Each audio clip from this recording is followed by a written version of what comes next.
"Hello," said a bald, humanish head atop a snake's body. The skin of its face was as jet black as the scales on its body. When it smiled at Dave, its forked tongue darted out between white, needle-like teeth. Dave felt whatever courage he might have had run down his inner thigh. As he took a step backward, the snake-like monster slithered out from behind the tree.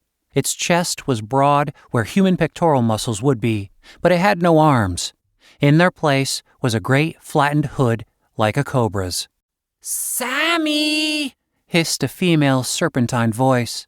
The creature facing Dave blinked, translucent lids sliding sideways across its eyes. It stopped smiling. "Over here!" A second creature slithered out from behind some underbrush. This one was female, Dave guessed, by its voice and smooth, nippleless black breasts and full lips. She reminded Dave of Angelina Jolie, if Angelina Jolie was a black, bald, half-reptilian vampire. Said Cooper from above. "Nagas." "Don't call them that," said Julian. "We're in enough trouble as it is." "Ow! What the f*** you hit me for?" Dave and the two creatures looked up. Cooper and Julian were swinging from their ropes, Cooper trying to punch Julian, and Julian trying to hit Cooper again with his quarterstaff. "What did you go and set the snares again for, Sammy?" asked the female creature. "We haven't even finished the group we caught last week." "I grow tired of dwarf," said Sammy. He looked at Dave. "No offense." Dave swallowed. "None taken." Sammy looked up at his captives. "This is quite the diverse group." "Oh, stop with the hissing," said the female. "Can't you see? You're scaring this poor dwarf half to death." She slithered over to the tree Dave was meant to chop down and reached her tail up over her head into its lower branches. Cooper, Julian, and Tim began to descend slowly on their ropes. "My wife, Trista," Sammy said to Dave. "Motherhood has softened her heart."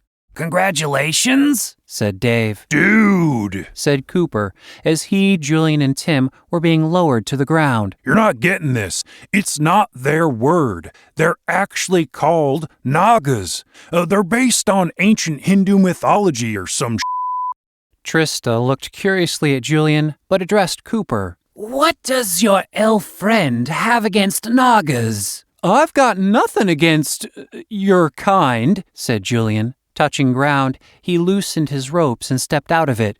"I'm just not comfortable using that word. It sounds too much like... can't I just call you Scary Snake Monster Lady or something?" "Why, certainly," said Trista. Julian sighed and smiled. "Whew, okay then."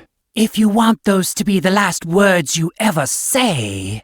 "Oh." "Why don't you just call me Trista?" Julian laughed nervously. Trista it is.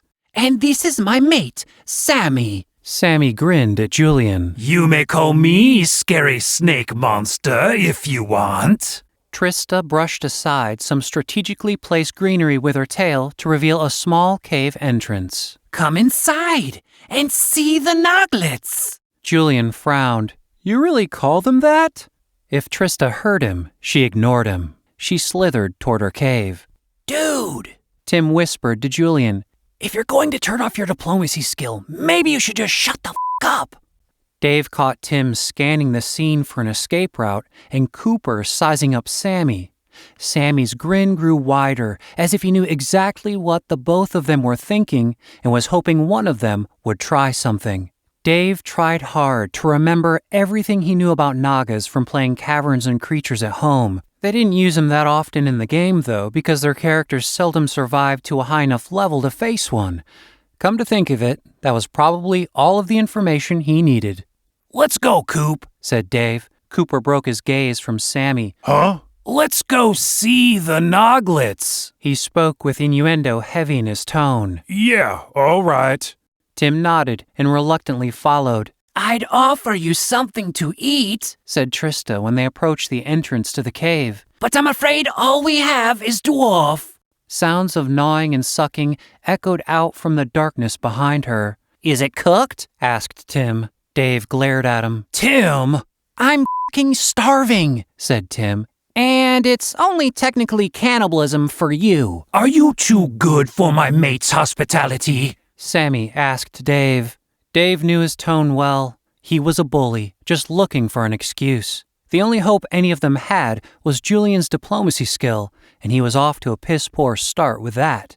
Sammy! Trista snapped. They have a different culture than ours. She picked up a pebble with the end of her tail and held it to her lips and whispered the word light. The pebble glowed with a soft white luminescence. They're spellcasters, Dave thought to himself. A more specific reason not to with them. I'm sorry, little halfling, said Trista. We Nagas eat our meats raw.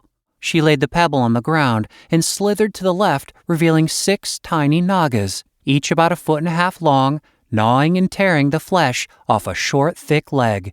Dave took a step back and bumped into Sammy, who he hadn't realized was standing right behind him. Sammy placed the end of his leathery tail on Dave's left shoulder and leaned his head over his right. They grow up so fast.